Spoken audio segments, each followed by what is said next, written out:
நம்ம இன்னைக்கு இதுல இருந்து தான் பார்க்க போறோம். ஏன் இந்த வசனத்துல ஏறக்குறைய நீங்க பாத்தீங்கன்னு சொன்னா 42 தலைமுறை கொடுக்கப்பட்டிருக்கு. இன்னும் சொல்ல போனா புதிய ஏற்பாட்டினுடைய முதல் புஸ்தகத்தினுடைய முதல் வசனம். அப்போ இந்த புதிய ஏற்பாடுங்கிறது இயேசு கிறிஸ்துவா நமக்கு கொடுக்கப்பட்டதான அத்தனை ஜனங்களையும் மீட்டெடுக்கக்கூடியதான மிகப்பெரிய புக்கு.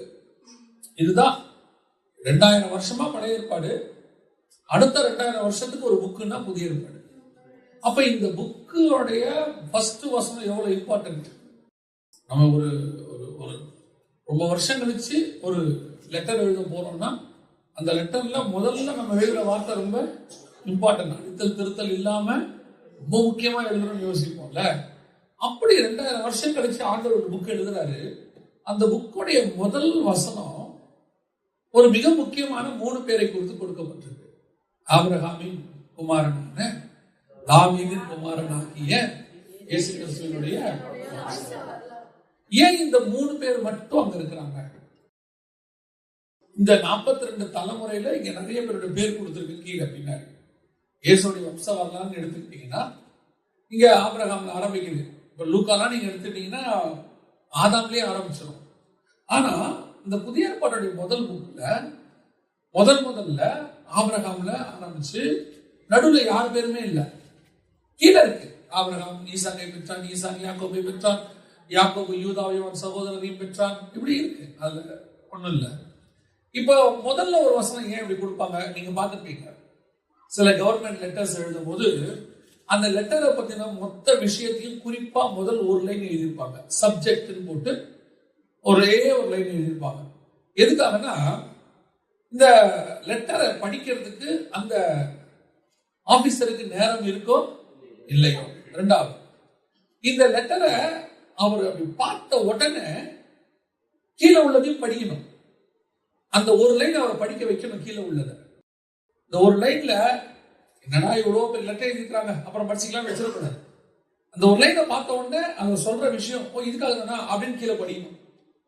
அந்த மாதிரி அந்த ஒரு லைன் இருக்கணும். அந்த ஒரு லைன் அதுக்காக தான் நம்ம சப்ஜெக்ட்னு எழுதுவோம். எதுக்காக அப்படின்னா, ஐயா எங்களுக்கு இந்த விஷயம் எங்களுக்கு தேவை அப்படின்னு கீழே மதிப்புக்குரிய ஐயா, நான் இந்த ஆபீஸ்ல வசிக்கிறேன், நான் இத்தனை வருஷமா இருக்கிறேன், நான் இன்னாருடைய கணவன், இன்னாருடைய மனைவி, இந்த இடத்துல எங்களுக்கு இருக்கு, எனக்கு இத்தனை பிள்ளை இருக்கு, நாங்க இப்படி போயிட்டு இருக்கிறோம். போகும்போது இது இவ்வளவு விஷயத்துக்கு பதிலாக இவ்வளவையும் ஸ்பேஸ் பண்ணி அந்த ஒரு லைன் தான் சொல்லும். அந்த ஒரு லைனை பார்த்துட்டு தான் அந்த ஆபீசர் என்ன செய்வாரு? மொத்தத்தையும் படிப்பார். அப்போ கர்த்தர் நம்ம இந்த மொத்த புதிய ஏற்பாட்டையும் படிக்கிறதுக்கு சப்ஜெக்டாக ஒரு லைன் கொடுக்கிறார். மேல கீழே திருப்பி ஆரம்பிக்கிறார். அடுத்த வசனத்துல ஆரம்பிக்கிறார். ஆபிரகாமின் குமாரனாகிய ஆபிரகாம் ஈசாக்கை பெற்றான் எல்லாம் இருக்கு. ஆனா இந்த 3 பேர் மட்டும் ஏன் ஆபிரகாமுக்கு அப்புறம் ஈசாக்கி யாக்கோபி அங்க குறிக்கல? ஏன் அதுக்கப்புறம் மோசே இல்ல?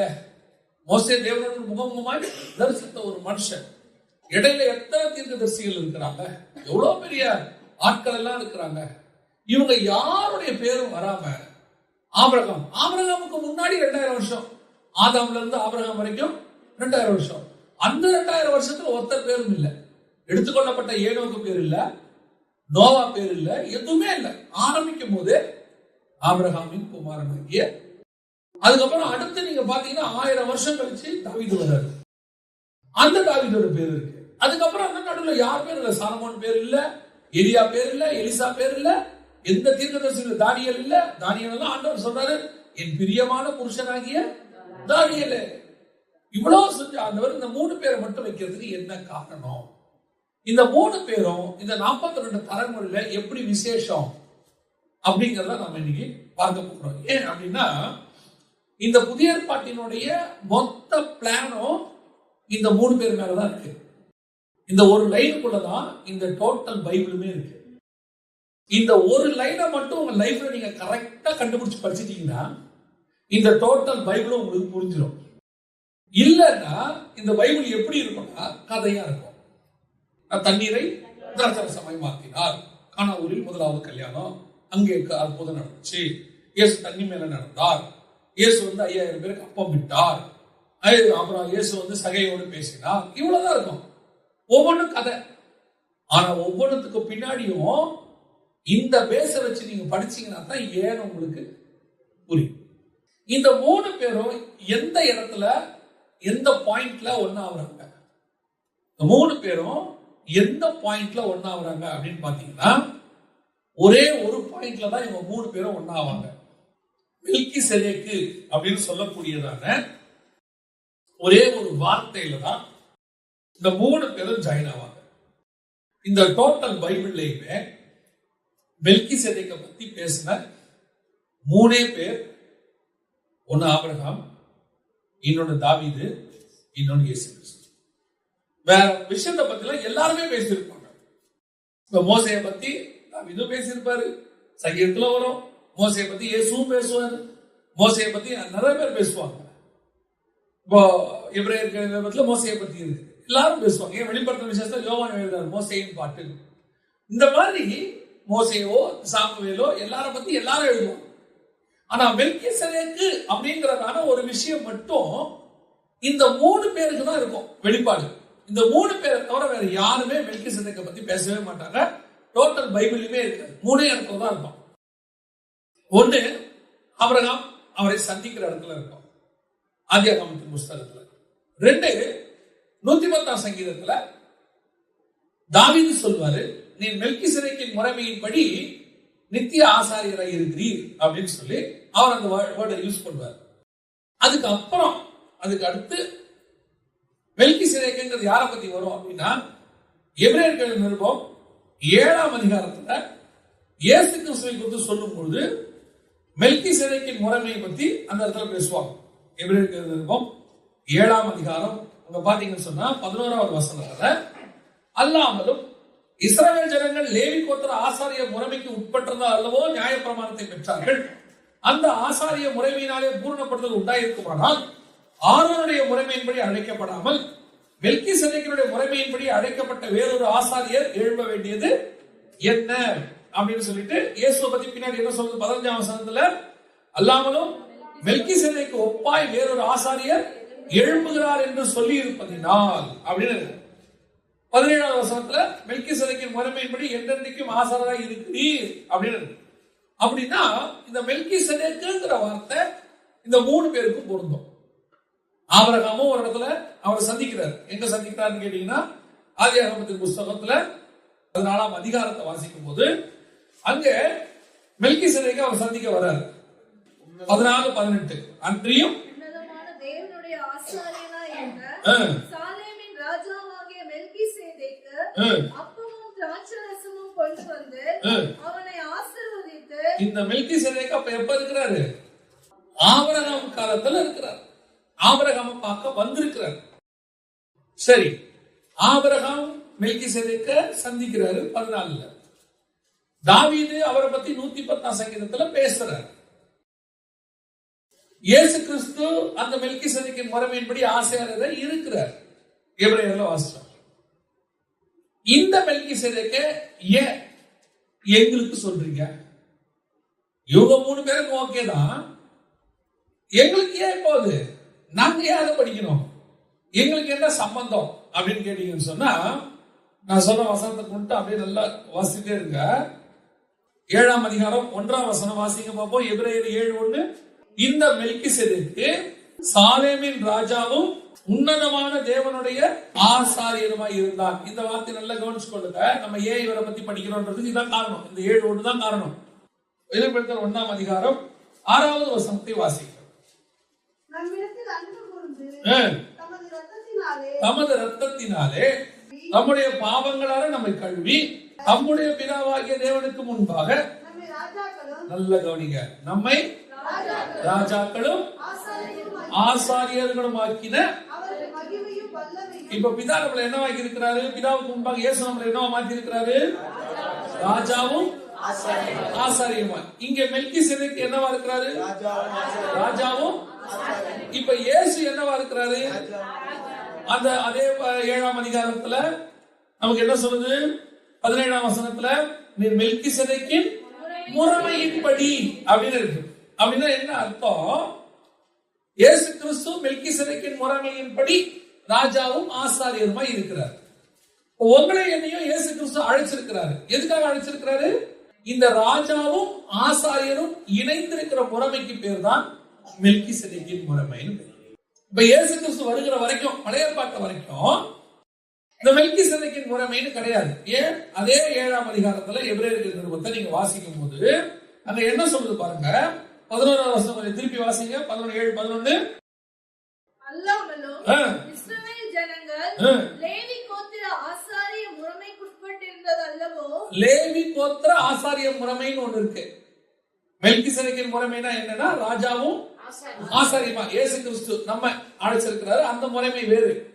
இஸ்ரவேல் ஜனங்களுக்கு வேற ஒண்ணு இருக்கு, லேவி கோத்திர ஆசாரிய முறைமை. அது என்னது? வாசிங்க. நியாயப்பிரமாணத்தை பெற்றார்கள்.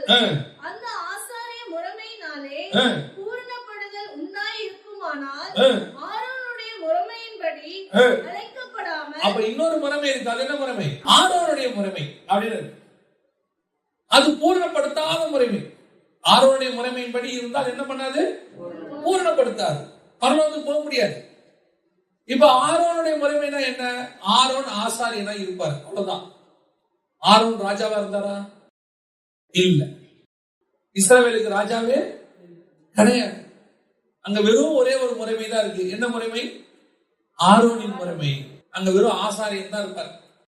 ஆனா நீங்களும் நானும் ஆசாரியரும் ராஜாவுமாய் இருக்கும். அப்ப நீங்க ஒரு நாட்டுக்கு போனீங்கன்னா, இஸ்ரவேலுக்கே போனீங்கன்னா, சவுல் ராஜாவாக இருப்பாரு, சாமுவேல் ஆசாரியனா இருப்பாரு. இப்போ ஆசாரியனுடைய வேலையை ஆசாரியன் செய்யணும், ராஜாவுடைய வேலையை ராஜா செய்யணும். எப்ப ராஜா ஆசாரிய வேலையை செய்யறானோ அன்னைக்கு கர்த்தர் ராஜாவை அடிப்பார். சவுல் பலி செலுத்தினோன்னு சாமுவேல் சொல்லிட்டாரு, ஒரு ராஜ்யபாரம் உன்னை விட்டு நீக்கிட்டோட்டார். அடுத்து இன்னொரு ராஜா, அவன் போய் என்ன செய்யறான்? உள்ள போறான் ஆசாரிய முறைமை பண்றதுக்கு. உடனே அவன் நெத்தியில என்ன வந்துருச்சு? குஷ்டம் வந்துருச்சு. அப்ப நல்லா கவனிச்சு கொள்ளுங்க. ராஜா ராஜா வேலையை செய்யணும், ஆசாரியன் ஆசாரிய வேலை செய்யணும். எப்ப வரைக்கும்?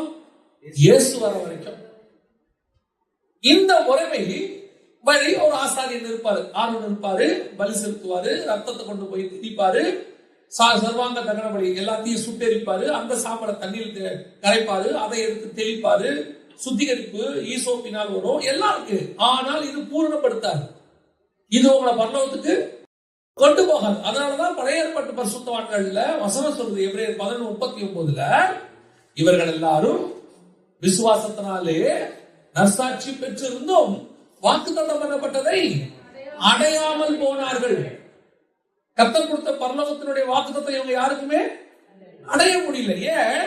என்னதான் பலி செலுத்தினாலும், என்னதான் இவங்க கரெக்டா பர்ஃபெக்டா வாழ்ந்தாலும், விசுவாசத்தினாலே நற்சாட்சி பெற்றிருந்தும். என்ன விசுவாச நற்சாட்சி? கர்த்தரை முகமுகமாய் தரிசித்த தீர்க்கதரிசி இவனை போல ஒருத்தனும் இல்லை அப்படின்னு சொல்லிடுவார் மோசேயை பார்த்து. அப்பேற்பட்ட சாட்சி வாங்கினாலும் கூட அவன் உள்ளே பரலோகத்துக்கு போக முடியாது. ஏன்னா அவனுடைய முறைமை ஆரோனுடைய முறைமை. அந்த முறைமைக்கு அவ்வளவுதான் பவர். அந்த முறைமை ஒரு லிமிட் வரைக்கும் தான் என்ன செய்யும்? கூட்டிட்டு போகும். எவ்வளவு வேணா இருந்துக்கோ, அதை தாண்டி மகா பரிசுத்தத்துக்குள்ள பிரவேசிக்க முடியாது. அவ்வளவுதான். அதோட பவரே அவ்வளவுதான். அப்படி இருக்கும்போது இந்த மெல்கிசேதேக்கின் முறைமைக்கு ஒரு பவர் இருக்கு. இது ராஜாவும் ஆசாரியமா இருக்கிற பவர். இந்த பவரை இயேசு நமக்கு செஞ்சு காட்டுறார். ஏன்னா அவர் ராஜாவும் ஆசாரியமா இருக்கிறார்.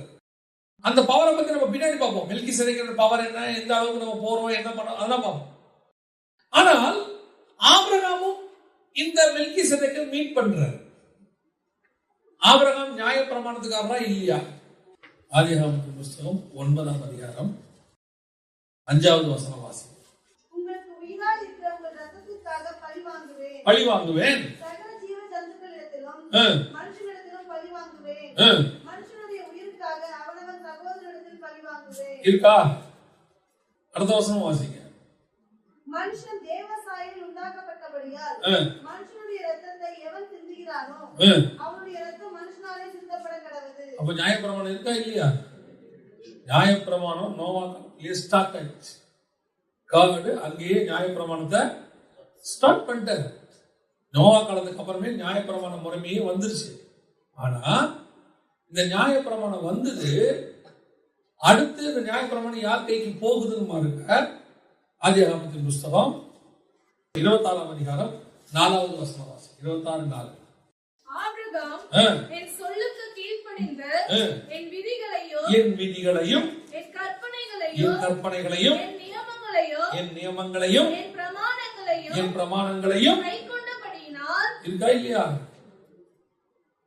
இருக்குல்ல? என்ன இருக்கு? நியமங்களும் கற்பனைகளும் பிரமாணங்களும். அப்ப நியாய பிரமாணம் அங்கேயுமே இருக்கு.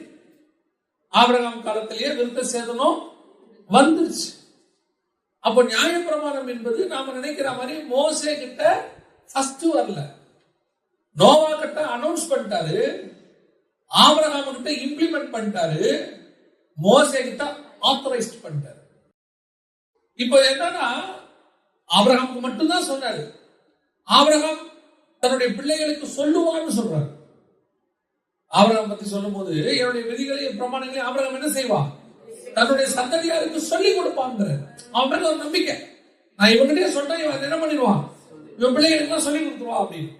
அப்படி சொல்லி கொடுத்த நியாய பிரமாணத்தை ஒரு வரைமுறைப்படுத்தி புக்கா எழுதி சீல் பண்ணி கையில கொடுத்ததா யாருக்கிட்ட?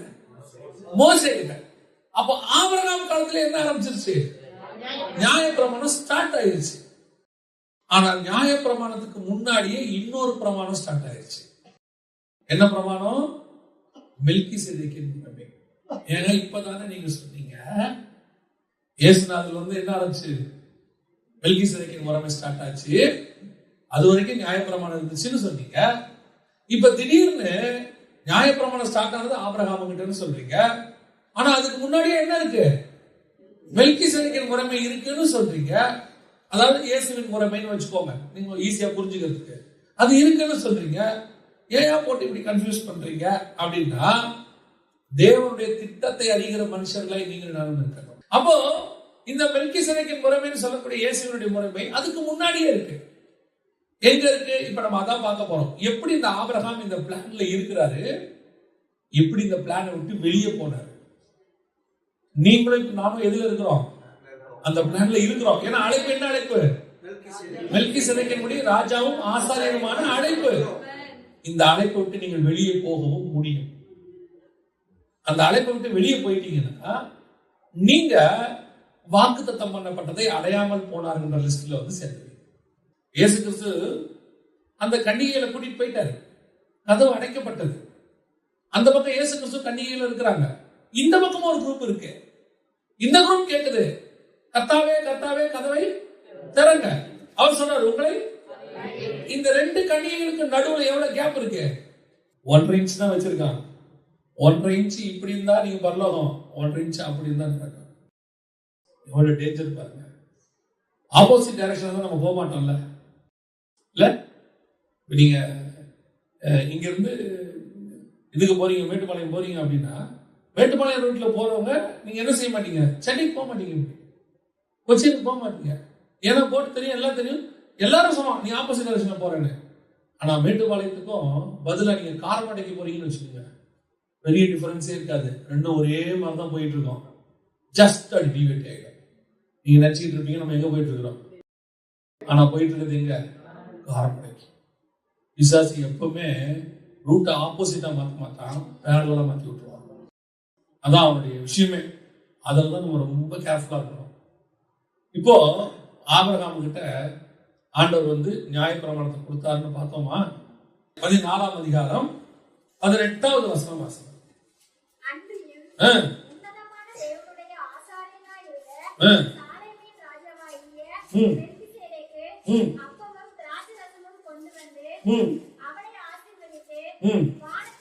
சரி, இப்ப மெல்கிசேதேக்கு கொண்டு வந்து என்ன கொடுத்துட்டாரு? அப்பமும் ரசமும் கொடுத்துட்டாரு. இப்ப இயேசு கிறிஸ்து நமக்கு என்ன கொடுத்திருக்கிறாரு?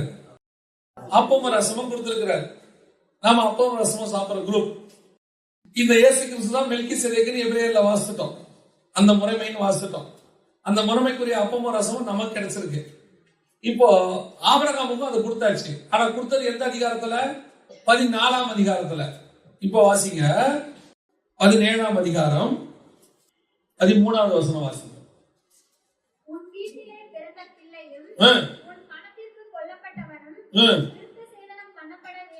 விருத்த சேதனம் பண்ணப்பட வேண்டியது அவசியம்.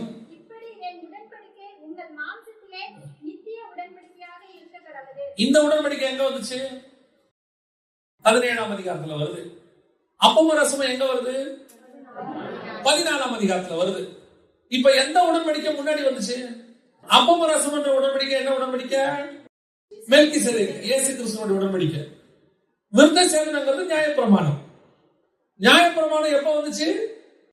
17ஆம் அதிகாரத்துல. அப்ப எது முன்னாடி வந்தது? மெல்கிசேதேக்கின் முறைமையின்படி வர்றதான் ஃபர்ஸ்ட் வந்திருக்கு.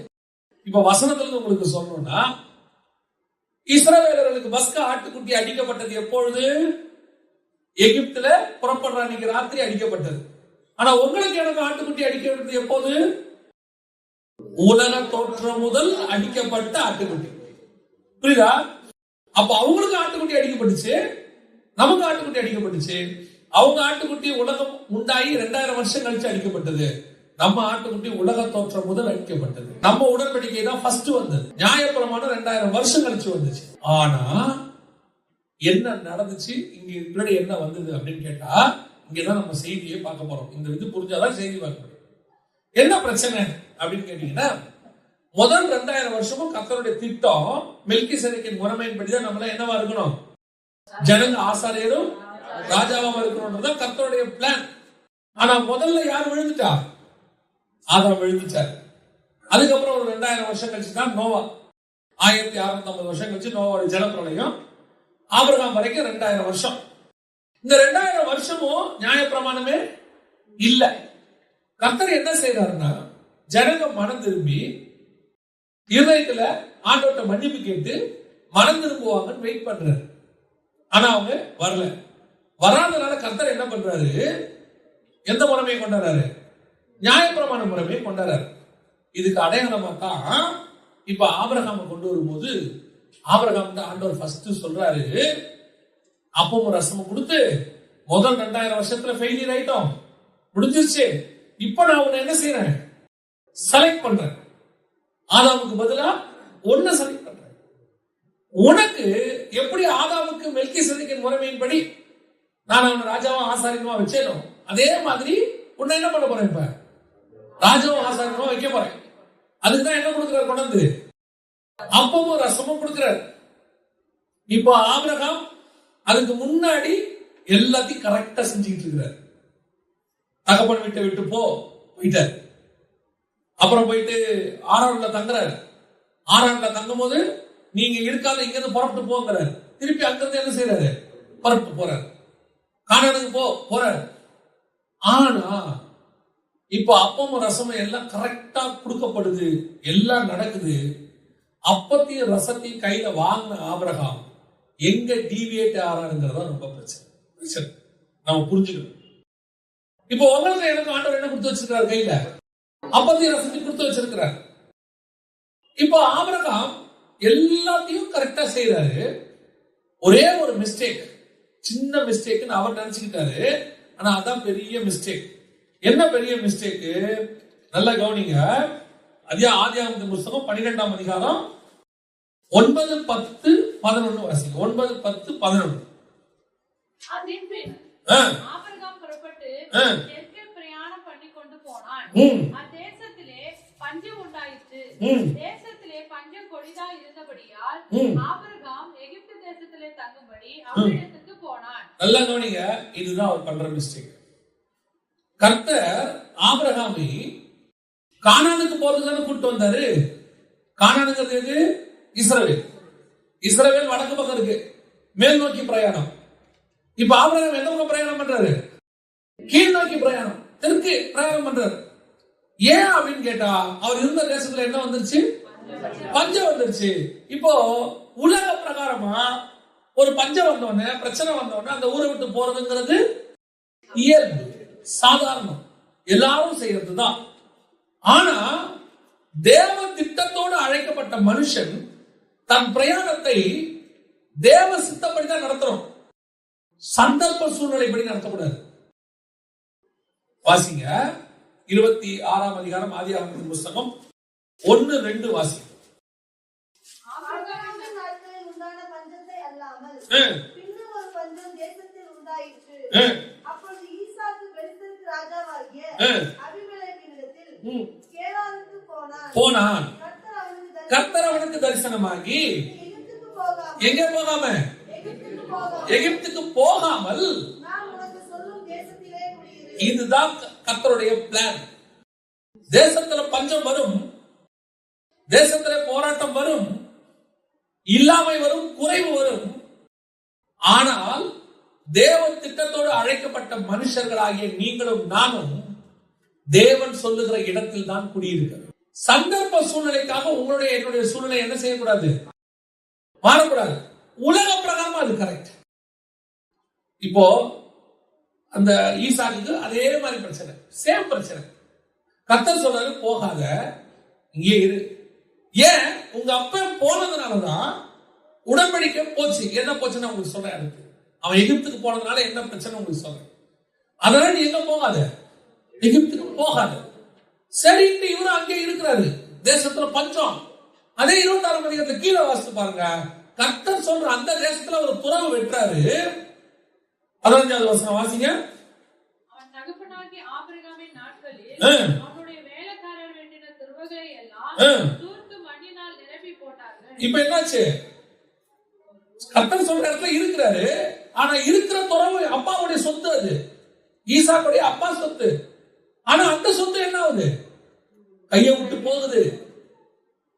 யார் சொன்ன இடத்துல குடியிருக்கிறாரு? இப்ப கர்த்தர் சொன்ன இடத்துல இருக்கும் போது தான் இவ்வளவு நடக்குது. கர்த்தர் சொல்றாரு இந்த இடத்த விட்டு போகாதுன்னு. நம்ம என்ன நினைக்கிறோம்? கர்த்தர் சொன்ன எல்லாமே என்னவா இருக்கணும்? பாசிட்டிவா இருக்கணும். கர்த்தர் சொல்றாரு நீ அங்கே குடியிருக்க கூடாதபடிக்கு நெகட்டிவாவும் நடக்கும். ஆனா நீ கடைசி வரைக்கும் அங்கேயே குடி. பல நேரத்துல கர்த்தர் உனக்கு வாக்கு தத்தம் பண்ணதை நிறைவேற்றுவதற்கு எல்லாம் சுமூகமான பாதையாக இருக்கணும்னு நினைக்க கூடாது. நடுவுல வனாந்தரமும் வரும், யோர்தானும் வரும், செங்கடலும் வரும். ஆனா உன் பிரயாணம் மட்டும் கானானை நோக்கி தான் இருக்கணுமே ஒழிய உன் பிரயாணம் மாறவே கூடாது. சவுலு அப்படி கொஞ்சம் ரூட்டு மாறினாரு அமலேக்கியருடைய ஆடு மாடுக்கு மேல. தாவீது பத்சேபா மேல கொஞ்சம் ரூட்டு மாறினாரு. இவரால ஆடு மாடை விட முடியல. ஆனா தாவீதால எல்லாரையும் விட்டு திரும்பி தேவன்கிட்ட வர முடிஞ்சிச்சு. இதெல்லாம் ஆண்டவரை என் பார்வை விட்ட மேல. அதுதான் சொல்றேன். இப்போ ரூட் மாதிரி ஒரு பேக்ல போறாரு. எங்க போறாரு? எகிப்துக்கு போறாரு. கர்த்தர் ஈசாக்கிட்ட சொல்றாரு எகிப்துக்கு போகாத, உன் தகப்பன் போன மாதிரி போகாத. சரி ஆண்டவரே, எங்க இருக்கிறேன்? இருக்கிற இடத்துல என்ன ஆகணும்? பாலும் தேனும் ஓடுமா? ஓடாது. நீங்க இருக்க சொல்லியிருக்கிற அதனால பஞ்சம் மாறுமா? மாறாது. நீங்க இருக்க சொல்லியிருக்கிற அதனால என்ன வரும்? உங்ககிட்ட இருக்கிறதையும் புடிங்கிட்டு விட்டுருவான். இவ்வளவு நடக்கும். ஆனா ஒண்ணு, நீங்க சொல்ற இடத்துல நான் இருப்பேன். எனக்கு ஈசாக்குடைய 4வது துறவு தான் ரொம்ப ஸ்பெஷாலிட்டி. நிறைய பேர் 3 துறவு தான் பேசுவாங்க. ஏதேக்கு, சித்னா, அப்புறம் ரெகோபோத். அப்படிதான் இருக்குது. ஃபர்ஸ்ட் ஏசேக்கு என்று பெயரிட்டால் வேறொரு துறவை வெட்டினார்கள். அதை குறித்து வாக்குவாதம் பண்ணினார்கள். ஆகையால் அதற்கு சித்னா என்று பெயரிட்டால். அடுத்து 22வது வசனம், கர்த்தர் நமக்கு உடல் உண்டாக்கினார் என்று சொல்லி அதற்கு ரெகோபோத். நமக்கு தெரிஞ்சதுல 3 துறவு தான். கர்த்தர் ஒரு நாள் நான் கார்ல போயிட்டு இருக்கிறேன். ஆண்டவர் சொன்னாரு ஈசாக்குடைய 4வது துறவு அப்படிங்கிறார். 3வது துறவு ரெகோபோத். 100 மடங்கு ஆசீர்வதித்தார். கர்த்தர் இடம் உண்டாக்கினார். எல்லாம் நல்லது, ஆசீர்வாதம் எல்லாம் இருந்துச்சு. ஆனா 4வது துறவுல தான் கர்த்தர் அவனோடு கூட உடன்படிக்கை பண்ணினார். வசனம் சொல்லுது பாருங்க, 31-32 வாசிங்க. அதிகாலையில் எழுந்து ஒருவருக்கொருவர் ஆணையிட்டுக் கொண்டார்கள். பின்பு ஈசாக்கு அவர்களை அனுப்பிவிட்டார். அவர்கள் அவனிடத்தில் இருந்து சமாதானத்தோட போய்விட்டார்கள். அந்நாளில் தானே ஈசாக்கின் வேலைக்காரர் வந்து நாங்கள் துறவு வெட்டின செய்தியை அவனுக்கு அறிவித்து தண்ணீர் கண்டோம் என்றார்கள். அதற்கு சேபா என்று பெயரிட்டார். இதுதான் கர்த்தர் அவனோடு உடன்படிக்கை பண்ணினது. பயப்படாதே, நான் உன்னோடு கூட இருந்து உன் ஊழியக்காரனாகிய ஆபிரகாம் நிமித்தம் உன்னை ஆசீர்வதித்து உன் சந்ததியை பெருக பண்ணுவேன். 24வது வசனத்துல அன்று ராத்திரியிலே, அந்த ராத்திரியில கர்த்தர் பேசுறாரு. மறுநாள் துறவு வெட்டுறாங்க. துறவுல சமாதானம் வருது. கர்த்தர் அதுக்கு பேசவா என்று பெயரிட்டார். 3வது தடவை ஆசீர்வாதம், 4வது தடவை உடன்படிக்கை.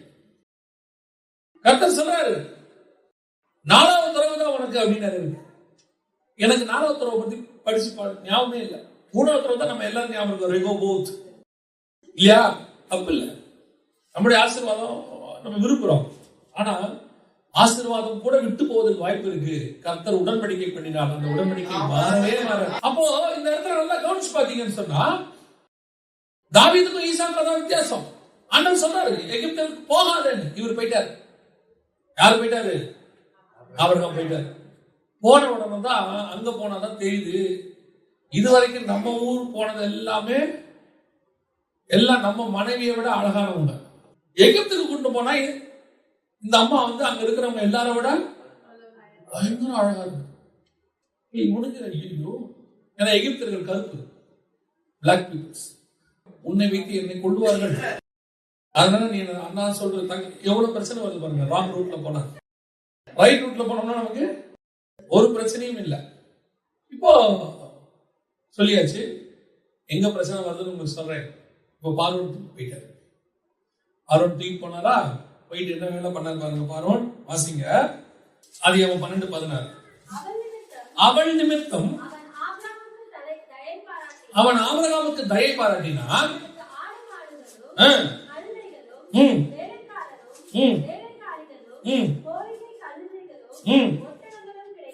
யார் நிமித்தம்?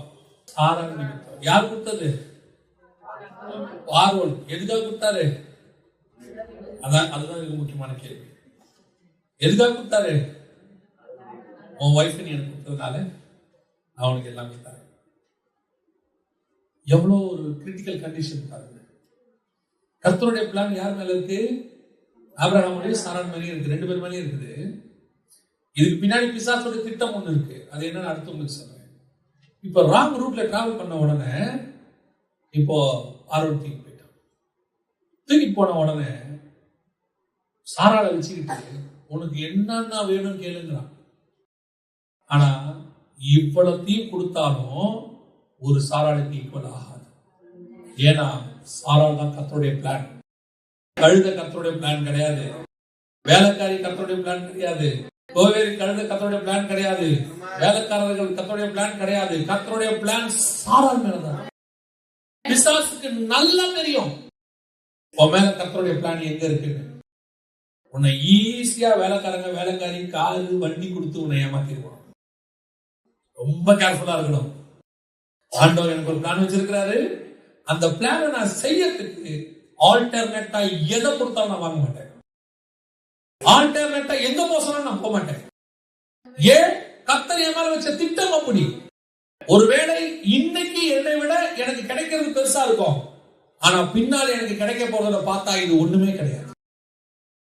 நம்ம நிறைய பல நேரத்தில் அப்படிதான் நினைக்கிறோம். ஏன் ஆண்டவர் என்ன இங்க வச்சிருக்கீங்க, எதுக்காக என்ன இங்க வச்சிருக்கீங்க? உடனே அந்த நேரத்தில் நமக்கு பிசாசு உடனே ஆல்டர்னேட்டா ஒன்று கொண்டாடுவோம். அமெரிக்கால ஒரு சூப்பரான இடத்துல ஒரு வேலை உடனே ஆல்டர்னேட்டா பிசாசு ஒன்று கொண்டு வருவான். பெங்களூர்ல அருமையான இடத்துல உனக்கு ஒரு வேலை ஆல்டர்னேட்டா ஒன்று கொண்டு வருவான். உனக்கு இமிடியேட்டா கனடால ஒரு மாப்பிள்ள இருக்கிறாரு. நம்ம நினைப்போம் இங்க இருக்கிறதுக்கு பேசாம. அதுதான் பார்வோன் கொடுக்கிற ஆசீர்வாதம். நீ சொல்லணும், கர்த்தர் என்னை இங்க இருக்க சொல்லி இருக்கிறாரு, நான் இங்கதான் இருப்பேன். இங்க பஞ்சம் வந்தாலும் நான் இங்கதான் இருப்பேன். என் துறவை தூத்து போட்டாலும் நான் இங்கதான் இருப்பேன். என் கூட வாக்குவாதம் பண்ணாலும் நான் இங்கதான் இருப்பேன். ஏன்? நீங்க எல்லாம் ஒரு நாள் போயிருவீங்க, பஞ்சம் போயிரும், துறவு கூட வந்துரும். ஆனா கர்த்தருடைய வாக்குத்தத்தம் ஒரு நாளும் மாறவே. இப்ப பாருங்க, இவனுக்கு ஈசாக்கு அங்கே இருந்ததுனால பஞ்சம், அங்கே இருந்ததுனால துறவு போச்சு, அங்கே இருந்ததுனால வாக்குவாதம் சண்டைக்கு வராங்க. ஆனா ஆபிரகாம் எகிப்துக்கு போன உடனே என்ன கிடைக்குது? ஒரு கழுத, வேலைக்காரர்கள் வேலைக்காரர்கள் எல்லாம் கிடைக்குது. சாரான் போச்சு, சாரான் போச்சு. இப்போ கர்த்தர் தலையிடுறாரு, அவரு சரி பண்றாரு, எல்லாம் பண்றாரு. இங்கதான் மிஸ்டேக் எங்க ஆரம்பிக்குது உங்களுக்கு சொல்றேன். வாசிங்க 20வது வசனம் வாசிங்க. அவனை குறித்து அவர்கள் நல்ல கவனியா, அவர்கள் அவனையும் அவன் மனைவியையும். இப்ப ஆபிரகாம் பார்வோன் அனுப்பும் போது ஆபிரகாம் என்னென்ன எடுத்தானோ எல்லாத்தையும் என்ன பண்ணிட்டான்? திருப்பி கொடுத்துட்டான். ஃபர்ஸ்ட் மனைவியை கொடுத்துட்டான். பிரச்சனை ஓவர். கொடுத்தவன் ஆபிரகாம் என்ன பண்ணும்? ஆபிரகாம் என்ன பண்ணும்? வாங்கிட்டு போயிருக்கணும். அப்படிதானே? அதான் நீங்களும் நான் கர்த்தர் அது இல்ல. நீ எங்கிட்ட இருந்தது நான் கூட கொடுத்துட்டேன், நீ எங்கிட்ட கொடுத்தத வாங்கிக்க. ஏன்? என்ன அழைச்சவர் ஒருத்தர் இருக்கிறார். பார்வோனை ஆசீர்வதிக்க கூடாது, கர்த்தர் தான் ஆசீர்வதிக்கணும். இந்த வார்த்தை ஆபிரகாம் வாயில வரல. இது எங்க வருதுன்னு உங்களுக்கு சொல்றேன். இந்த வார்த்தை யார் வாயில வரல? ஆபிரகாம் வாயில வரல. பார்வோனுக்கு உணர்வு இருக்குது. இவன் எடுத்தோம் கொடுத்துட்டோம். இப்ப அந்த உணர்வு யாருக்கு வரணும்? ஆபிரகாம் வரணும். இந்த உண்டபடி நீ எந்த கொடுத்துட்டியா உண்டபடி. இப்ப எனக்கு என்ன ஆகுது? எந்த திரும்பி வந்தா சோத்திரம், பார்வோன் திருப்பி கேட்காம விட்டாலும் சோத்திரம். பல நேரங்கள்ல நமக்கு இந்த உலக ஆசீர்வாதம் எப்படி இருக்குது? அப்படிதான் இருக்கு. பிசாசு சும்மா கொடுத்தா நினைச்சீங்களா? பிசாசு எவ்வளவு தந்திரக்காரன் தெரியுமா? பைபிள் சொல்லுது அவனுடைய தந்திரங்கள் அறியாதவைகள் அல்லவே. அவனுக்கு சாரால் தேவைன்றதெல்லாம் ரெண்டாவது. இப்போ என்னுடைய சாபத்தை உன் மந்தைக்குள்ள கலந்துட்டேன். உன்னுடைய வயலுக்குள்ள எந்த கூட கலந்துட்டேன்? களைய விதத்திட்டேன்.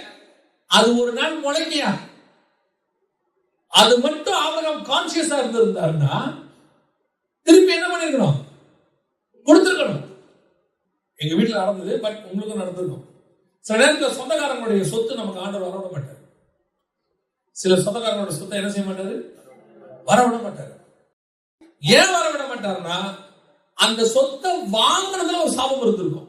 அவங்க எப்படி வாங்கினாங்கன்றது நமக்கு தெரியாது. அவங்க 100 வருஷத்துக்கு 50 வருஷம் முன்னாடி வாங்கியிருப்பாங்க. நம்ம என்ன பண்ணுவோம்? எல்லாருக்கும் ஒரு பங்கு, எனக்கும் ஒரு பங்கு. ஆண்டவர் சொல்றாரு, நான் தான் உன்னை கூப்பிட்டுருக்கிறேன். வானமும் பூமியும் கர்த்தருடையது, பூமியும் அது நிறைவும் கர்த்தருடையது. நமக்கு இடம் உண்டாக்கும்படி நமக்கு கர்த்தர் ரெகோபத்தை கொடுத்திருக்கிறார். அவர் நினைச்சாருன்னா உனக்கு ஒரு 1/2 ஏக்கர் 1 ஏக்கர் கொடுக்கறதுலாம் பெரிய விஷயமே கிடையாது. நம்ம என்ன பண்ண தெரியுமா? எங்க அக்கா தங்கச்சிங்க எல்லாரும் கையெழுத்து போட்டு எனக்கு தெரியாம வாங்கிட்டாங்க. அந்த லேண்ட் வராம நான் விட மாட்டேன். உனக்கு கொடுக்கணும்னு கர்த்தர் முடிவு பண்ணாருன்னா அதை தடுக்க யாராலையுமே முடியாது. ஆண்டவர் தான் வேணான்னு விட்டு வச்சிருக்கிறார். நம்ம என்ன பண்ணுவோம் தெரியுமா? போட்டி போட்டி எப்படியாவது வழக்கு வாது போய் அதை வாங்கியே ஆகணும். ஆனா எங்களுக்கு அப்படி சிச்சுவேஷன் வந்த போது ஆண்டவர் சொன்னாரு, அதை விட்டுட்டாரு. நான் தான் முன்னெடுத்து எப்படியாவது வாங்கலாம்னு நினைச்சேன். எனக்கு நான் சொல்றது 25வது வயசுல கர்த்தர் சொன்னாரு, அதை விட்டு அந்த பக்கமே போகாது. ஏன்? அது எப்படி பர்ச்சேஸ் பண்ணா, எப்படி வாங்கினா, அதுக்கு பின்னாடி என்ன சாபம் இருக்குது யாருக்கு தான் தெரியும். உனக்கு அந்த சாபத்தின் காசு வேண்டாம்.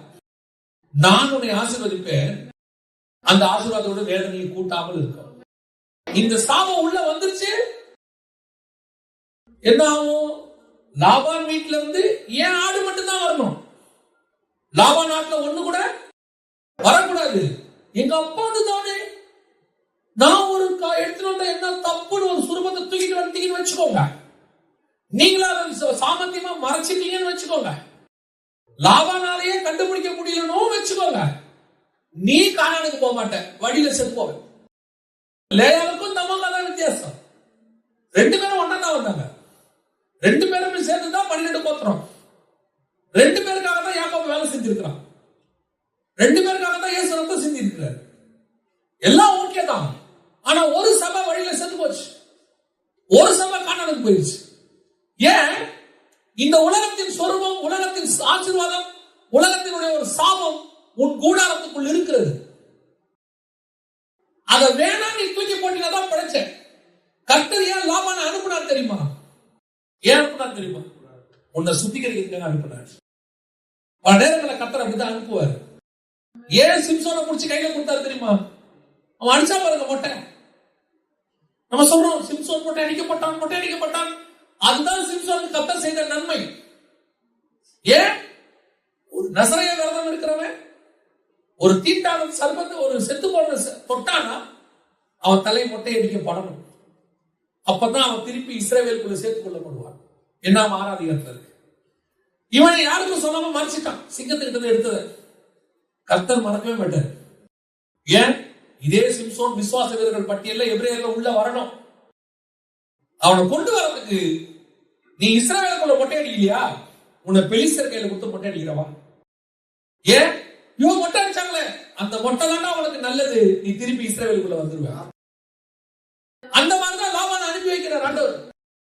எதுக்கு அனுப்பி வைக்கிறார்? சொல்றாரு, அந்த சொரூபத்தை லாபான்ட்ட கொடுத்துரு, நீ உன் கணவனோடு கூட கானான் வரைக்கும் போவாய். மறைத்து வைத்தால் கர்வாலி மரத்திற்கு செத்து தொலைவு. ஆனதுக்குள்ள போக முடியாம போச்சு. பிசாசு தந்திரங்களின் உச்சம். எப்படியாவது ஒரு விக்கிரகத்தை, ஒரு சொரூபத்தை, ஒரு சாபத்தை, ஏதோ ஒண்ணு உன் வீட்டுக்குள்ள நுழைச்சிருவான். அது உன் கையாலேயே கொண்டு வைப்பான். இது எங்க அப்பாவுக்கு, எங்க தாத்தாவுக்கு, எனக்கு உரிமை இல்லையா, கர்த்தர் கொடுக்கலையா, வேணாம். உலக பிரகாரமான தகப்பன் கையிலிருந்து உனக்கு ஒருவேளை ஒன்றும் கிடைக்காமல் இருக்கலாம். பரலோகத்தின் தகப்பன் உனக்கு எல்லாவற்றையும் நியமித்து வைக்கிறார். கர்த்தர் கொடுக்கிறாரா, சோதரம் வாங்கிக்கிங்க. அதுல எந்த பட்சம் பாரு. சில நேரத்தில் நம்மளை விட்டு கர்த்தர் எடுக்கும்போது கொடுத்துடணும். ஏன் எடுக்கிறாரு, கொடுத்துரு, ஆண்டவர் கேட்கிறாரு, விட்டு. அதனால ஆண்டவர் சொல்றாரு, அதுக்கு பின்னாடி இருக்கிற சாபம் உனக்கு தெரியாது. உனக்கு அது வெள்ளின்னு தெரியும், தங்கம்னு தெரியும், ஆனா சொருபம்னு தெரியாது. உனக்கு ஆடுன்னு தெரியும், மாடுன்னு தெரியும், ஆனா அது அமலேக்கு எந்தன்னு உனக்கு தெரியாது. அமலேக்கினுடைய சாபம் உனக்கு தெரியாது. ஆண்டவர் சொல்றாரு, அது ரிமூவ் பண்ணிடு. இப்போ பிசாசு அழகா பண்ணது என்ன பண்ண தெரியுமா, சாராளையும் கொடுத்துட்டான், எல்லாத்தையும் கொடுத்துட்டு கொண்டாந்து ஆகாரம் உள்ள வச்சுட்டு போயிட்டான். எகிப்தோட வேலைக்காரி தான் யாரு, ஆகார். இப்போ இதை தாண்டி 14வது அதிகாரத்துல என்ன வருது, அப்பமும் ரசமும் வருது. இப்போ ஆபிரகாம் எந்த முறைமைக்குள்ள வராரு, மெல்கிசேதேக்கின் முறைமைக்குள்ள வந்துட்டாரு. ஆண்டவர் பாக்குறாரு, திருப்பி பையன் எங்க வந்துட்டான், கானானுக்குள்ள வந்துட்டான். எல்லாம் வந்தாச்சு, பக்காவா இருக்கு. மெல்கிசேதேக்கின் முறைமை கையில வந்துருச்சு. இப்போ இதே ஆபிரகாமுக்கு அந்த மெல்கிசேதேக்கின் முறைமையில கையில வாங்கின உடனே இதே ஆபிரகாமுக்கு அடுத்த டெஸ்ட். என்ன டெஸ்ட் வாசிங்க, ஆதியாகமம் 14:21.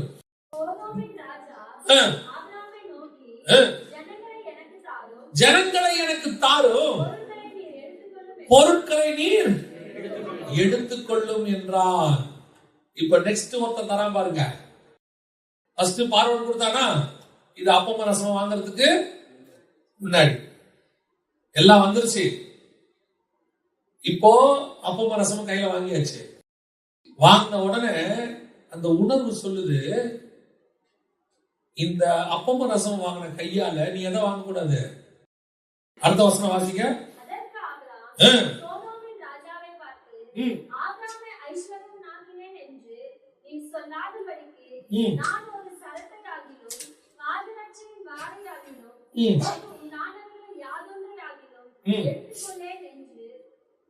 இப்படி இந்த உணர்வு வந்துச்சு ஆபிரகாமுக்கு. பார்வோன் கொடுக்கும்போது எல்லாத்தையும் வாங்கினாரா, பார்வோன் கொடுத்தது மனைவியை வச்சுக்கிட்டு கொடுத்தது. அது அவரால் என்ன பண்ண முடிஞ்சிச்சு, வாங்க முடிஞ்சிச்சு. ஆனா இது அது இல்ல, இது உரிமை இருக்கு அவருக்கு. இவர் சண்டை போட்டு வாங்கியிருக்காரு, ஜெயிச்சிருக்கிறாரு. நியாயமா இதெல்லாம் யாருக்கு சொந்தம், ஆபிரகாமுக்கு தான் சொந்தம். அதனாலதான் சோதம் ராஜா சொல்றான், கெஞ்சுறான், ஏன் அந்த பொருள்லாம் நீ எடுத்துக்கப்பா, ஜனங்களை மட்டும் கொடுத்துரு. ஏன் அவன் மனைவி பிள்ளை எல்லாம் அது உள்ள இருக்குது, அதை மட்டும் என்கிட்ட என்ன செஞ்சிரு, கொடுத்துருன்றான். ஆபிரகாம் சொல்றாரு, செருப்புல ஒரு ரேப் கூட நான் எடுக்க மாட்டேன், எடுத்துட்டு போயிருன்றாரு. ஒரு வாரம் கூட நான் எடுக்க மாட்டேன், எல்லாம் தூக்கிப்போம். ஏன் திடீர்னு மனம் திரும்புதல், ஏன் உனக்கு மனம் திரும்புதல்?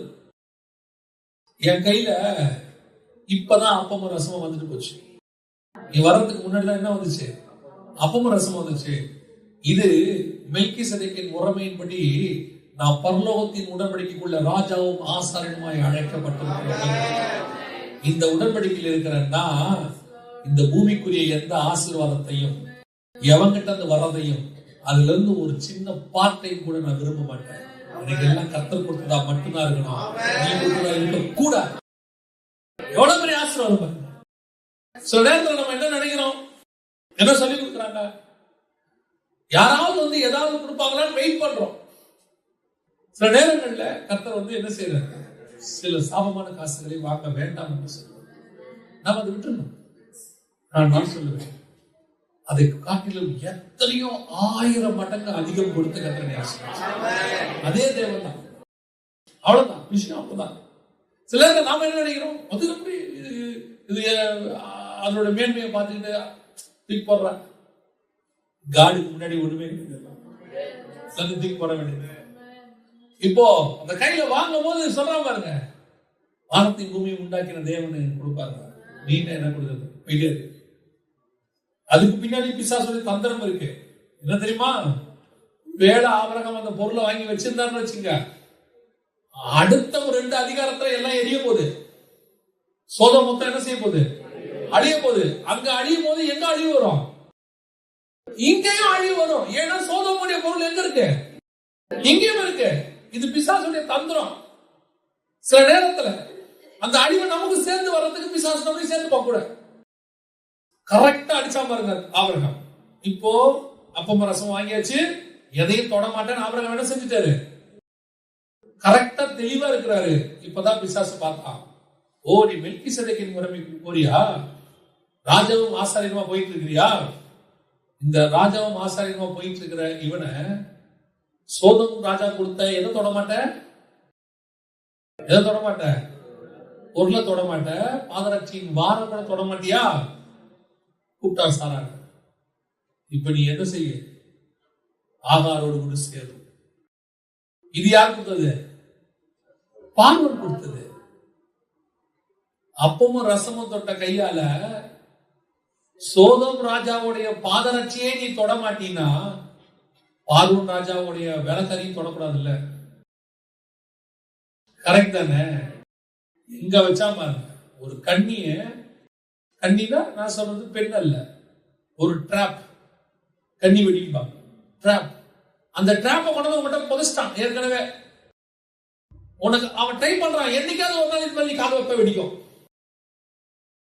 பிசாசு பல நேரங்களிலே உங்களுக்குள்ள எனக்குள்ள இந்த முறைமையை விட்டு வெளியே கூட்டு போறதுக்கு சில ஆட்களை வச்சிருக்கோம். சரி, ஆகாரோட ஆபிரகாம் சேர்ந்து உலக பிரகாரமா தப்பா சரியானா? ஒரு தப்பும் கிடையாது. ஏன்? அன்னைக்கு உள்ளவங்க 2 கல்யாணம் 3 கல்யாணம் பண்றது நார்மல். ஆனா தேவ திட்டத்துக்குள்ள இருக்கிற நீ அதை செய்யக்கூடாது. 2 கல்யாணம் பண்றது உலக பிரகாரமா தப்பு கிடையாது. ஆனா மெல்கிசேதேக்கின் முறைமைப்படி இருக்கிற ஆபிரகாம் ஆகார் மேல கை வைக்க கூடாது. ஏன்? நீ அப்பமும் ரசமும் கை வச்சவன், பாதரட்சியின் வாரத கை வைக்க மாட்டேன்னு சொன்னவன்.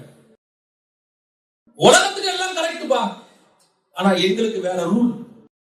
நாங்க வேற முறைமையில வாழ்றோம். இந்த முறைமை தனித்திருக்கிற கூட்டம், இது எதோடையும் சேராத கூட்டம். அந்த இடத்துல கர்த்தர் உன்னை எண்ணி வச்சிருக்கிறார். அவன் அவங்க பண்றது, அவங்க செய்யற மாதிரி நானும் செய்யக்கூடாது. அவன் வேற, நம்ம வேற. ஏன்? அவன் ஆட்டுக்குட்டி அடிக்கப்பட்டவன், எனக்கு ஆட்டுக்குட்டியானவனால் அடிக்கப்பட்டவன். அவன் ஆரோனின் முறைமை, நான் மெல்கிசேதேக்கின். நான் வாங்குற அப்பமும் ரசமும் வேற. இந்த கையால் நான் அதை தொட முடியாது. அதுதான் நான் சொல்ல வரேன். உலக பிரகாரமா கரெக்ட், பைபிள் படி கரெக்டா, தேவன் சொன்னபடி சரியா, அப்பதான் நீ அதை செய்யணும். இல்லைன்னா செய்ய கூடாது. அது பாவமாவே இருக்காது. அதுதான் திருப்பி சொல்றேன், அது பாவமா இருக்காது. உலக பிரகாரமா அது என்ன கிடையாது? பாவமே கிடையாது. ஆனா எனக்கு அது கிடையாது. எல்லாரும் ராஜாவுடைய சாப்பாடை சாப்பிடுறது தப்பு கிடையாது. தானியலுக்கு அது ஒத்து வராது. நான் வேற கூட்டம், நான் அதை சாப்பிட மாட்டேன். அதுதான் கர்த்தர் உனக்கு எனக்கு வச்சிருக்கிறார். இந்த டிராப்ப ஆபிரகாம் ஏமாத்திட்டார். இதை ஏமாத்திட்டார். சோதோம் கிட்ட கரெக்டா இருந்தாரு பாருங்க. எங்கடா உள்ளுக்குள்ளே வச்சதான அந்த இது அவர் பார்வன்ட்ட திருப்பி கொடுத்திருந்தாரு, அந்த பிரச்சனையே இல்லை. இப்ப என்ன ஆச்சு? எப்ப ஆகார் மேல அவர் கையை வச்சாரோ நியாயப்பிரமாணம் வெளியே வந்துருச்சு.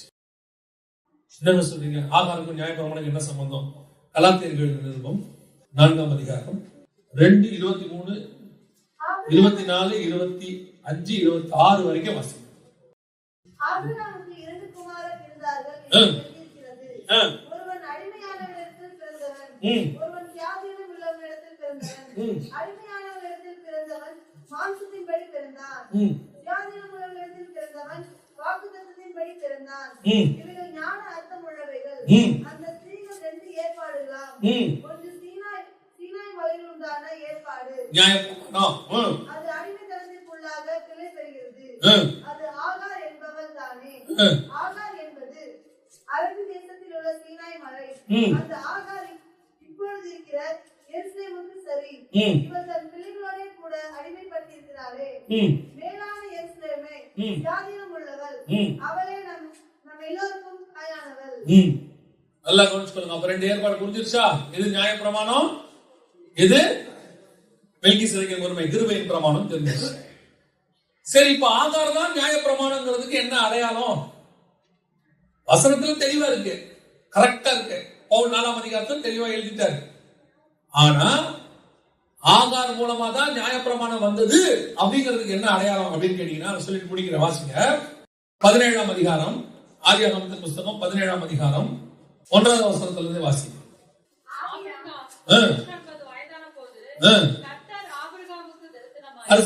போதும். கர்த்தர் ஆபிரகாமுக்கு என்ன வயசு? அதுக்கு முதல் அதிகாரத்துல தான் ஆகார் கர்ப்பவதி ஆகிறார். 86 வயசு. இப்ப 13 வருஷம் ஆபிரகாமுக்கும் கர்த்தருக்கு எந்த விதமான சம்பந்தம் இல்லை. இப்போ அடுத்த வசனம், இப்ப எங்க வாசிக்கணும்? 5வது வசனம் வாசிக்கணும். இனி உன் பேர் ஆபிரகாம் என்னப்படாமல் நான் உன்னை திரளான ஜாதிகளுக்கு தகப்பனாக ஏற்படுத்தினபடியால் உன் பேர் ஆபிரகாம் எனப்படும். அப்பா, இது ஆசீர்வாதமா இல்லையா? அவன் ஜாதிகளுக்கு தகப்பன் கிடையாது, ஒரு ஜாதிக்கு தான் அவன் தகப்பன். ஈசாக்கு மட்டும்தான் அவன் அப்பன், வேறொருத்தருக்கு அவன் தகப்பனா ஆகவே கூடாது. என்னங்க சொல்றீங்க? 3ஆம் அதிகாரம் 16வது வசனம் சொல்லுங்க. நல்ல கவனிங்க, இந்த வசனத்தை நல்ல கவனிங்க. எங்க வந்து மாறுது, வசனத்தினுடைய ஆழம் எங்க இருக்குன்னு பாருங்க. 16ஆம் வசனம் வாசிங்க.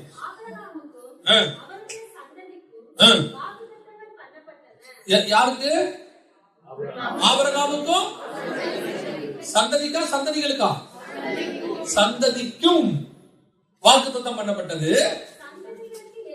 சந்ததிகளுக்கு என்று சொல்லாமல் உன் சந்ததிக்கு என்று ஒருவனை குறித்து தான் இருக்கு. வசனம் தெளிவா இருக்கா? இப்ப ஆபிரகாம் என்னவாயிட்டாரு?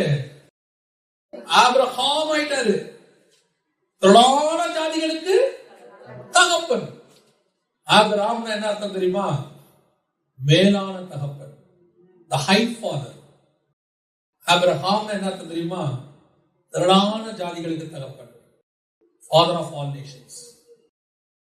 அதாவது அவன் ஒரே பரிசுத்த ஜாதி கிறிஸ்துவின் சந்ததிக்கு தான் அவன் தகப்பன்.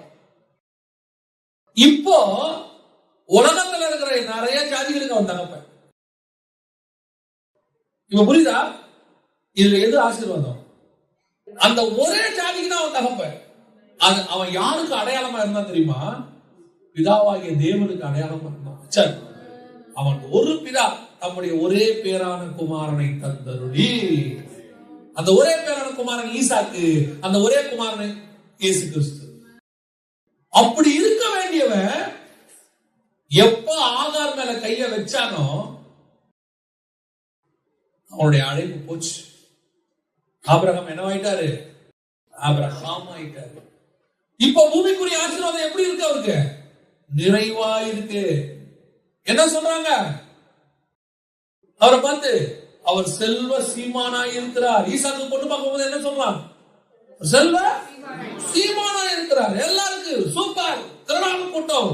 அவருடைய ஆசையை பூமி தாங்க கூட இருக்கு. எல்லாம் ஓகேடா, காலி போச்சே, அழைப்பு போச்சே. மெல்கிசேதேக்கின் முறைமை போயிட்டு என்ன முறைமை வந்துருச்சு? நியாயப்பிரமாணம் வந்துருச்சு. அப்பமும் ரசமும் போயிட்டு உன் சரீரத்தில் பண்ண வேண்டிய ஒரு உடன்படிக்கை வந்துருச்சு. போச்சு, மேலான காரியம் போச்சு. ஒரே ஒரு ஆகார் மேல கை வச்சு, அதுக்கப்புறம் கேத்துறால், அது இது நிறைய. அதுக்கப்புறம் அதான் முதல் பாவம் தான் குத்தம். அந்த உணர்வு போச்சு. அதுக்கப்புறம் பாவம் பாவமாவே இருக்காது, பாவம் பாவமாவே தெரியாது. அதுக்கப்புறம் ஜாலியா. இதுல என்ன தப்பு? இதுல என்ன தப்பு இருக்கு? அமலேக்கியர்கள் எத்தனை மனைவி வச்சிருக்கான்? பார்வோன் எத்தனை மனைவி வச்சிருக்கான்? இவங்க எல்லாம் செய்ய சட்டப்படி அங்கீகாரையா? ஆமா, கரெக்ட் தான். பார்வோன் வச்சுப்பான், அமலேக்கியன் வச்சுப்பான், பூமியில சட்டம் சொல்லும், எல்லாம் கரெக்ட். ஆனா நீ நாம செய்ய முடியாது. ஏன்னா உன் கையில் என் கையில் இருக்கிறது அப்பமோ ரசமோ. இது ஹெவன்லி பிளான். அந்த ஹெவன்லி பிளானை பூமியில இருக்கிறவனால புரிஞ்சுக்க முடியாது. அது கெட்டு போகிறவர்களுக்கு பைத்தியமா இருக்கும். ஏன்னா இவர் மட்டும் வசனம் 26 நாள் வைக்கிறாரு. நாங்க மட்டும் வசனம் படிக்கலையா? நாங்க பாருங்க வர்ஷிப் டே 3 நாள் வச்சு பசங்களை ஆட விடுறோமா இல்லையா? பாருங்க எவ்வளவு வருவாங்க. 5000 பேர் வந்து நிப்பான், அட்டிப்பான், குத்து போடுவா. கலெக்ஷன் காணிக்க மட்டும் 10 லட்சம் ரூபாய் எடுக்கலாம். லைட்ட போட்டு அதை போட்டு என்ன தப்பு? ஒரு தப்பு கிடையாது. யார் செய்யல? எல்லாரும் செய்யறாங்க. உலகத்தில் இருக்கிற எல்லா சர்ச்சும் செய்து இதுல என்ன தப்பு இருக்கு? பாஸ்டர் நீங்க தான் ரொம்ப பரிசுத்தம் இப்படி எல்லாம் பேசுறீங்க. 90 வயதான சாராரை தவிர வேற யாரையும் நீ தொடமாட்டேன்னு சொல்றீங்க. அந்த சீமான பாருங்க, அவனுக்கு பாருங்க, பார்வான பாருங்க, எல்லாரும் வச்சிருக்காங்க. பாஸ்டர் சட்டப்படி அங்கீகாரம் இருக்கு. என்ன சொல்றீங்க? பெரிய பெரிய சர்ச்சு பாஸ்டர்ஸே சேர்ந்து தாங்க அதை நடத்துறாங்க. எல்லாரும் சேர்ந்து தாங்க அரசியல் தலைவருக்கு கிறிஸ்துமஸ் விழா நடத்துறாங்க. எல்லாரும் சேர்ந்து தாங்க போய் பெட்டிஷன் கொடுக்கறாங்க. எல்லாரும் போய் தாங்க அமைச்சர்களை வச்சு மீட்டிங் நடத்துறாங்க. இதுல என்ன தப்பு? ஒரு தப்பும் கிடையாது. இவர்கள் எல்லோரும் திரளான ஜாதிக்கு தகப்பன்.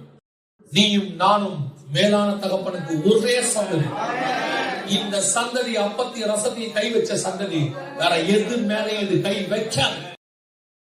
எவன் வேணா எங்க வேணா வச்சுட்டு போ, நீ என்ன வேணா பண்ணிட்டு போ. நான் இப்படித்தான், எங்க வசனம் எங்களுக்கு சொல்லி கொடுத்த வசனம் நாங்க இப்படித்தான் இருப்போம். ஒரு கூட்டம் தனித்து இருக்கிறது, அது எதோடு கலவாமல் இருக்கிறது. ஆமா நாங்க அப்படித்தான். அவங்களை ஒழிச்சு கட்டணும் சரி வரும். கை வச்சு பாரு, கை வச்சு பாரு. பெரிய சாம்ராஜ்யமே எங்களுக்காகத்தான் மாறும். அதான் நடக்கும்.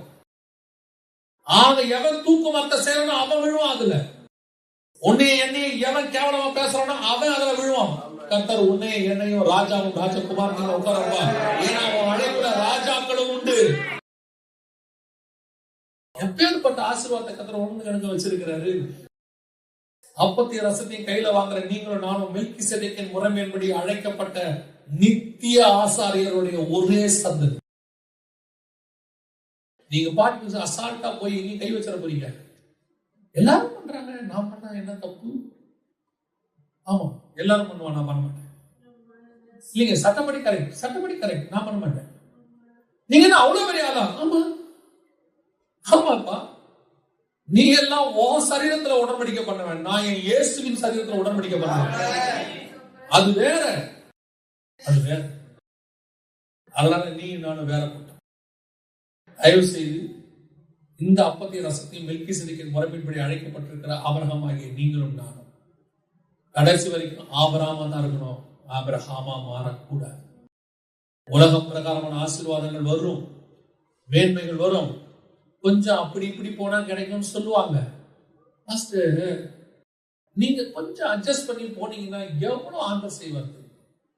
நீங்க இப்படி ஸ்ட்ரிக்டா வசனம் எதுவுமே சொல்லிருப்பாங்க. பார்வன் வந்து கொடுப்பாங்க, வச்சுக்க இதை வச்சுக்க, இது உனக்குதான். நான் இன்னொன்னு சொல்லிட்டு மட்டும் முடிச்சிடுறேன். இந்த ஃப்ரீயா எது வருதுனாலும் ரொம்ப கேர்ஃபுல்லா இருக்க. உழைக்காம நமக்கு கிடைச்ச ஒன்னே ஒண்ணு ரட்சிப்பு மட்டும்தான். ஏன்னா அதுக்கும் அவரு செஞ்சிருக்காரு. மத்தபடி ஏதாவது பிசாசு கொண்டு வந்து ஃப்ரீயா கொடுக்குதுன்னா ரொம்ப ஜாக்கிரதையா இருக்கணும், கேர்ஃபுல்லா இருக்கணும். அப்படியே ஆண்டவர் அனுப்புறாருன்னா சோத்திரம் பண்ணி வாங்கிக்க. நான் உங்களை வேணாம்னு சொல்ல. ஏன்னா சில நம்ம இழந்தவைகளுக்கு கர்த்தர் ரெண்டத்தினே திருப்பி தருவார். அதுல எந்த மாற்ற கருத்தும் இல்லை. எதுனாலும் சில நேரத்துல பிசாசு நம்மகிட்ட கொண்டு வந்து ராக்கெட்டை கொடுத்த மாதிரி உள்ள வச்சுட்டு போயிடும் கூட. அத அந்த தட்டிட்டோன்னு வச்சுக்கோங்க, காணாத வரைக்கும் ஆதாரம் இல்லை பாருங்க. சில நேரத்தில் அதான் நம்ம பண்ற பிரச்சனை. எங்கேயும் ஆரம்பிச்சிருக்கோம், இது இருந்துட்டு போட்டோம்.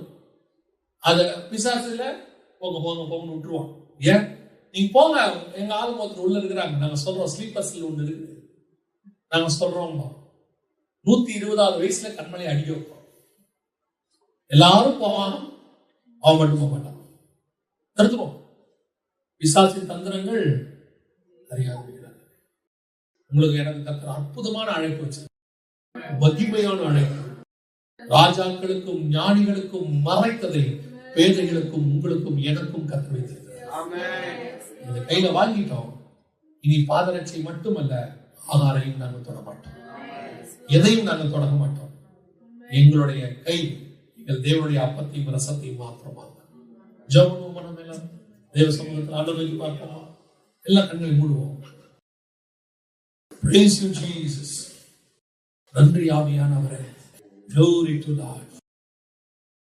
நீங்களும் நானும் மாமேன்மையான அழைப்பு, ராஜாக்களும் ஆசாரியருமாய் மெல்கிசேதேக்கின் முறைமையின்படி ஆபிரகாம் இல்ல ஆபிரகாமாக அழைக்கப்பட்டோம். எத்தனை கனமான ஊழியம் பாருங்க, எத்தனை கனமான அழைப்பு. எத்தனையோ ராஜாக்களுக்கு கர்த்தர் மறைச்சிட்டார், எத்தனையோ பழைய ஏற்பாட்டு பரிசுத்தவான்களுக்கு இதை மறைச்சிட்டார். ஆபிரகாமுக்கு அப்புறம் இதை கர்த்தர் யாருக்கும் வெளிப்படுத்தவே இல்லை. அதுக்கப்புறம் வெளிப்படுத்துறது தாவீதுக்கு மட்டும்தான். இடையில 1000 வருஷம் கர்த்தர் அதை மூடி போட்டார். அதுக்கப்புறம் 1000 வருஷம் கழிச்சு இயேசு. இப்ப கர்த்தர் உங்களுக்கும் எனக்கு சொல்லியிருக்கிறார். அப்ப நீங்க நானும் எவ்வளவு விசேஷத்தவங்க பாருங்க. ஏதோ இது வசனம் மட்டும் இல்லைங்க, இது ஏதோ ஒரு வசன திருவிழால ஒரு செய்தி இல்ல. நம்முடைய வாழ்க்கையில நம்ம அபியாசப்படுத்த வேண்டிய மிக முக்கியமான அழைப்பு இது. பரலோகத்துல கர்த்தர் உங்களுக்கு எனக்கு நிர்ணயிச்சு வச்சிருக்கிறதான பாதையினுடைய வெளிப்பாடு. இதை புடிச்சுட்டு அப்படியே ஓடிடணும். செய்தி நல்லா இருந்துச்சு நல்லா இல்ல தேவையே கிடையாது. இது என்னை எங்க கொண்டு போய் நிறுத்த போதுங்கிறதுதான் முக்கியம். Thank you, Jesus. உங்க ஆராய்ந்து பாருங்க, எங்கேயாவது ஆகார் உள்ள வந்திருக்குதா? ஏதாவது சோதம் ராஜா கொண்டு வந்து எதையாவது கொடுத்தானா? ஏதாவது உங்களுடைய கூடாரத்துக்குள்ள மறைக்கப்பட்டிருக்கிற சுரூபங்கள் இருக்கிறதா? ஏதாவது அமலேக்கிய ஆடு மாடு உங்களுக்குள்ள காணப்படுதா? இன்னைக்கு ரிமூவ் பண்ணுங்க, தூக்கி அடிங்க, வெளியே தள்ளுங்க. வேணாம்னு சொல்லி பழகுங்க. கர்த்தர் எனக்கு போதுமானவன்னு சொல்லி பழகுங்க. யாராவது ஒண்ணு ஆசை காட்ட தேவை இல்லைன்னு சொல்லுங்க, அவசியம் இல்லைன்னு சொல்லுங்க. கர்த்தர் எனக்கு போதுன்னு சொல்லுங்க. என்னை அழைத்தவர் உண்மை உள்ளவர் சொல்லுங்க. முடிவு பரியந்தம் நடத்த உண்மை உள்ளவர் சொல்லுங்க. அவர் கொண்டு போய் என்ன வலது பாரசத்துல உட்கார வைப்பார்னு சொல்லுங்க. நீ என்னை ஐஸ்வரன் ஆக்கியன் என்று சொல்லாதபடிக்கு சொல்லுங்க, தைரியமா சொல்லுங்க. நீ என்னை ஐஸ்வரன் ஆக்கியன் என்று சொல்லாதபடிக்கு நான் இந்த பாதரட்சியின் வாரம் கூட தொட மாட்டேன். ஏன்னா நான் பாதரட்சியின் வாரம் தொடரவே இல்லை. நான் சிங்காசனத்துல வலது பாரசத்துல உட்காருவேன். எங்கள் ஆண்டவர் இயேசுவின் நாமத்தில் ஒப்பு கொடுத்து ஜெபிக்கிறோம். எங்கள் ஜீவனுள்ள நல்ல பிதாவே.